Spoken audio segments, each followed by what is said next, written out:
नमस्कार दोस्तों। जैसा कि हम सभी जानते हैं कि 2022 में उत्तर प्रदेश में विधानसभा के चुनाव होने वाले हैं। ये सभी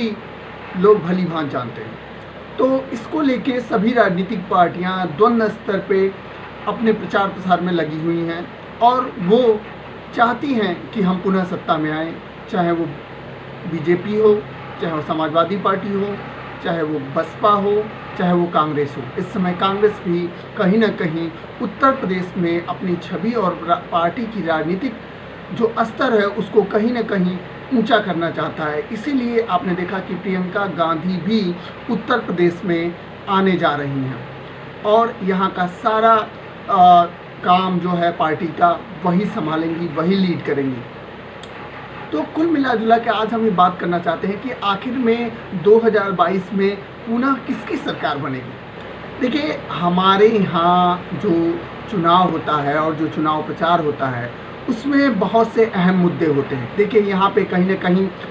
जातिगत समीकरण भी बैठाया जाता है, धर्म के आधार पर भी समीकरण बैठाया जाता है और लोगों को जोड़ा जाता है। तो कहने का मतलब ये है कि यहाँ पे जो राजनीतिक समीकरण बन रहे हैं वो कहीं न कहीं देखा जाए तो मुझे लगता है कि पुनः भाजपा का जो एक रिप्रेजेंटेशन होगा वो बड़ा ही मजबूत और सशक्त होगा। उसका सबसे बड़ा कारण ये है कि आपने विगत एक हफ्ते के अंदर देखा है कि श्री राम मंदिर जो है, श्री राम जन्मभूमि का जो मंदिर है उसको बनवाने की जो कवायद है उसको तेज कर दी गई है और यहाँ तक कि अगस्त फर्स्ट वीक में यानी 3 से 5 अगस्त के दरमियान राम जन्मभूमि मंदिर के निर्माण के लिए भूमि पूजन भी हो सकता है। तो मुझे लगता है कि ये जो श्री राम जन्मभूमि मंदिर है वो कहीं न कहीं सभी पार्टियों के राजनीतिक समीकरण को बिगाड़ सकता है, क्योंकि कहीं न कहीं ये जो हिंदुइज़्म है या जो हिंदुइज़्म राजनीति है वो इन सभी राजनीतिक समीकरणों पर क्या पड़ेगा, भारी पड़ेगा और लोग हिंदुइज़्म के नाम पे बीजेपी को पुनः वोट देंगे और उनकी सरकार पुनः बन सकती है। लेकिन कुछ चीज़ों को अपना के मुझे लगता है कि और भी पार्टियां अपने आप को सशक्त और मजबूत कर सकती हैं अगर अन्य पार्टियां भी 2022 उत्तर प्रदेश विधानसभा चुनाव में अगर अपने आप को विजयी देखना चाहती हैं या सत्ता में आना चाहती हैं तो उसके लिए बहुत से पहलुओं पे उनको काम करना पड़ेगा। जैसे पहली बात तो वो अपने पार्टी का एक मैनिफेस्टो या घोषणा पत्र जारी करें जिसमें वो जन सामान्य की ज़रूरतों को ध्यान में रखते हुए, जन सामान्य लोगों की आवश्यकताओं को ध्यान में रखते हुए, हमारे किसानों की आवश्यकताओं को ध्यान में रखते हुए, उनकी मूलभूत ज़रूरतों को ध्यान में रखते हुए अपने एक अच्छे से घोषणा पत्र को जारी करें और उस घोषणा पत्र में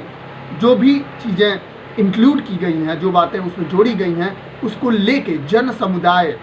जो भी जन जन तक जाके, गांव स्तर पे जाके, छोटे स्तर पे जाके लोगों को उसे बताना और समझाना चाहिए, जिससे कि लोग ये समझें कि हाँ, ये वास्तव में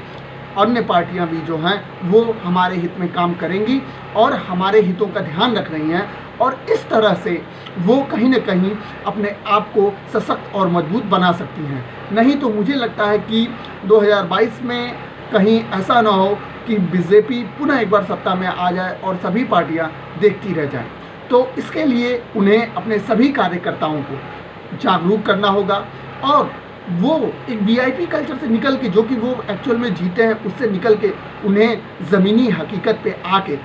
लोगों के बीच जाके अपने काम को करना होगा, अपने काम को दिखाना होगा और ख़ुद को साबित करना होगा कि हम देखिए आपके लिए ही काम करते हैं और हमारे पार्टी और हमारा जो काम है वो सिर्फ लोगों के